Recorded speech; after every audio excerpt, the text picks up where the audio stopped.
Chapitre 9. Puissance par les prières. Rien n'atteint le cœur qui ne vienne du cœur, ou ne perce la conscience qui ne vienne d'une conscience vivante. William Penn.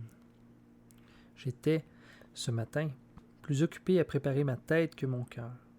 Cela a fréquemment été mon erreur, et j'en ai souvent senti les mauvais effets, surtout dans la prière. C'est pourquoi, ô Seigneur, réforme cela, je t'en prie. Élargis mon cœur, et je parlerai de ta part. Robert Murray McCheyne.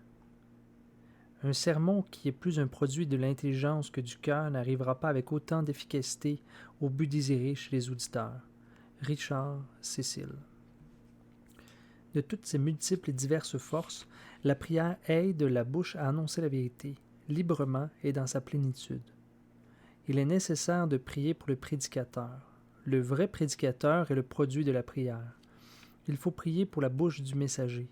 Elle doit être ouverte et débordante par la prière. Une bouche sainte est le résultat de la prière, de beaucoup de prières. Une bouche courageuse vient de la prière, de beaucoup de prières.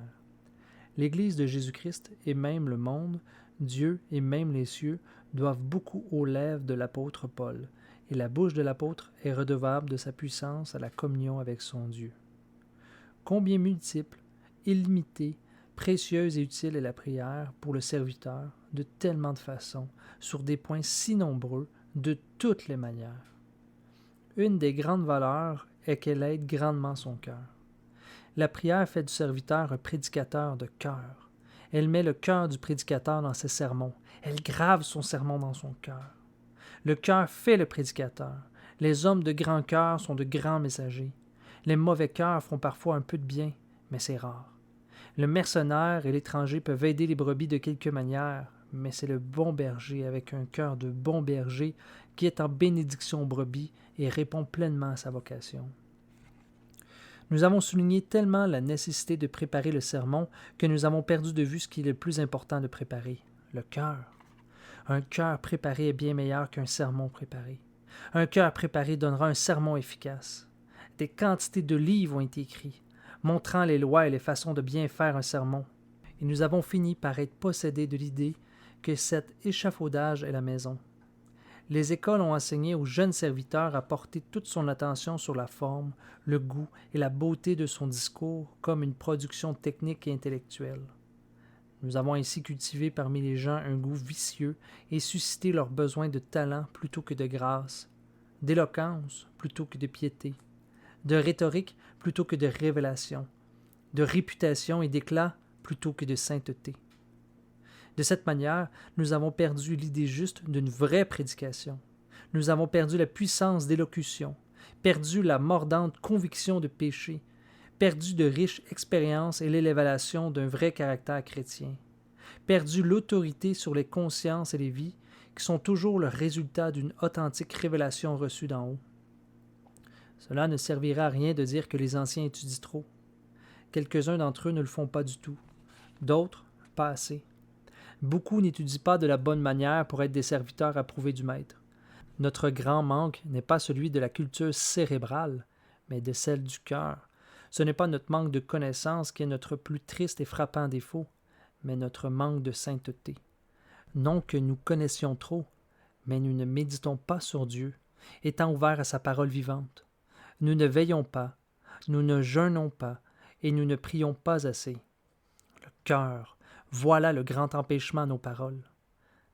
Des propos fertiles en vérité divine sont, avec nos cœurs, comme des fils électriques qui seraient non conducteurs. Arrêtés net, ils retombent sans puissance. L'ambition, qui convoite la louange les premières places, peut-elle prêcher l'évangile de celui qui s'est humilié jusqu'à perdre toute réputation, jusqu'à prendre sur lui la forme d'un serviteur?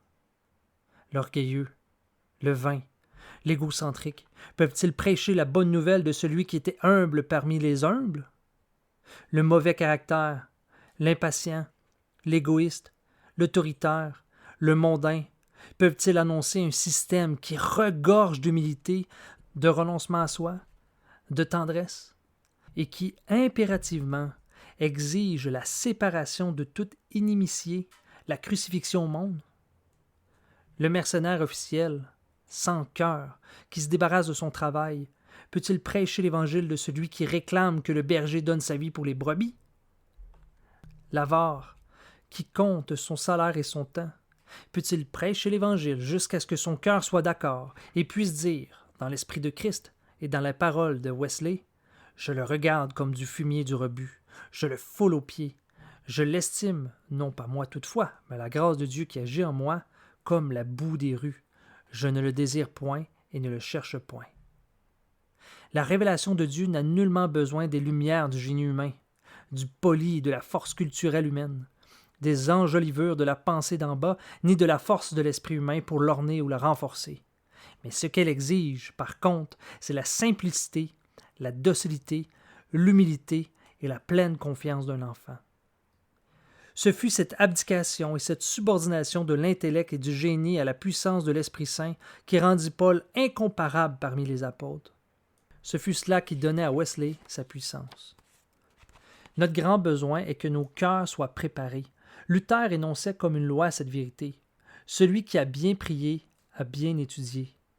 Nous ne voulons pas dire que les hommes ne doivent pas penser ou utiliser leur intelligence, mais ils utiliseront bien mieux leur intelligence s'ils cultivent davantage leur cœur. Cela ne veut pas dire que les témoins ne doivent d'abord être des étudiants, mais nous voulons dire que leur grande étude doit être la Bible, et celui qui l'étudie le mieux est celui qui garde son cœur avec diligence. Nous ne voulons pas exprimer la pensée que les serviteurs de Dieu ne doivent pas connaître les hommes, mais est le plus capable de connaître la nature humaine, celui qui a sondé les profondeurs et les tortuosités de son propre cœur. Nous affirmons que, bien que le canal de la prédication soit l'entendement, sa source est le cœur. Vous pouvez élargir et approfondir le canal, mais si vous ne faites pas attention à la pureté et à la profondeur de la source, vous aurez un canal desséché ou empoisonné. Ce que nous affirmons est ceci. Bien que chaque homme, doué d'une intelligence moyenne, ait suffisamment de sens pour prêcher l'Évangile, très peu d'entre eux ont suffisamment de grâce pour le faire.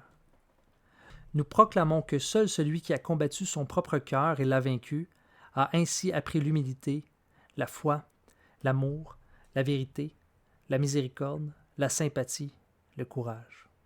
Il peut répandre les riches trésors d'un cœur ainsi éprouvé, au travers d'une intelligence humaine tout empreinte de la puissance de l'Évangile, sur les consciences de ses auditeurs. Un tel homme sera le plus vrai et le plus fécond ambassadeur aux yeux de son Seigneur. Le seul message qui puisse sauver le monde est celui de l'Évangile donné par un cœur brisé.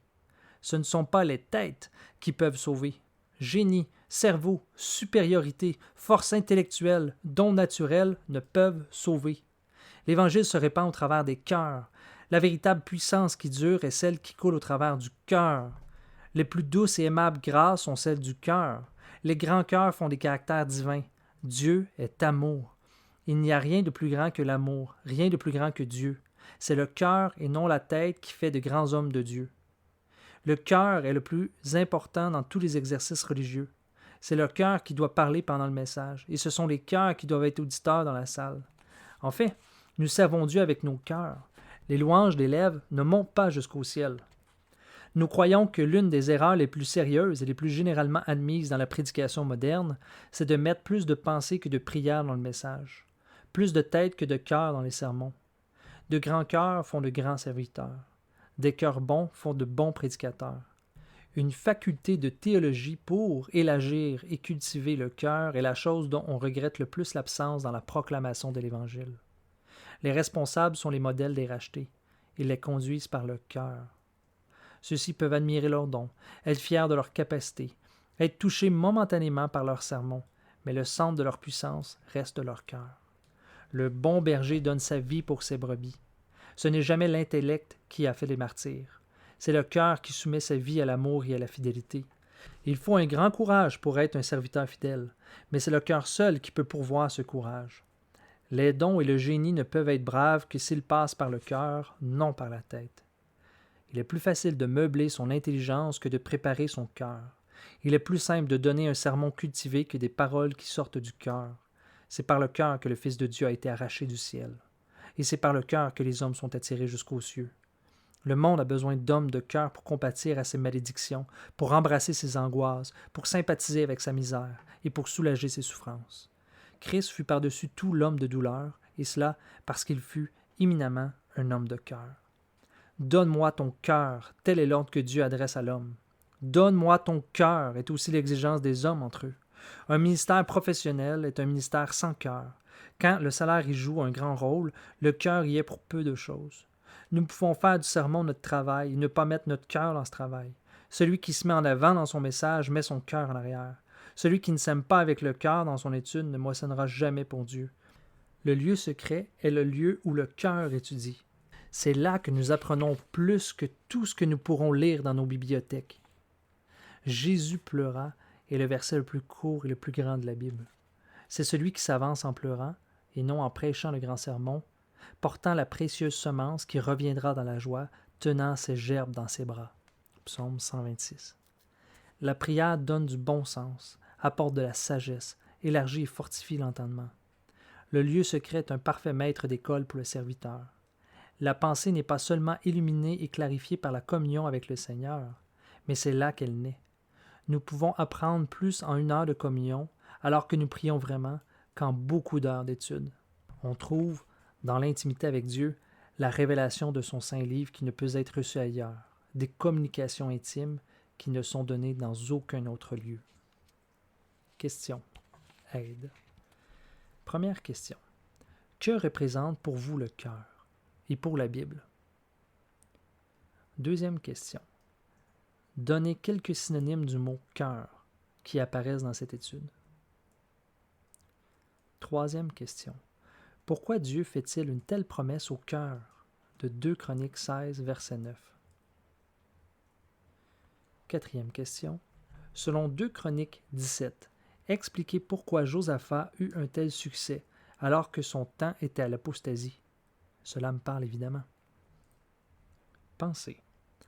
Pour faire comme Christ, nous devons d'abord être comme Christ, mais nous ne serons jamais Christ.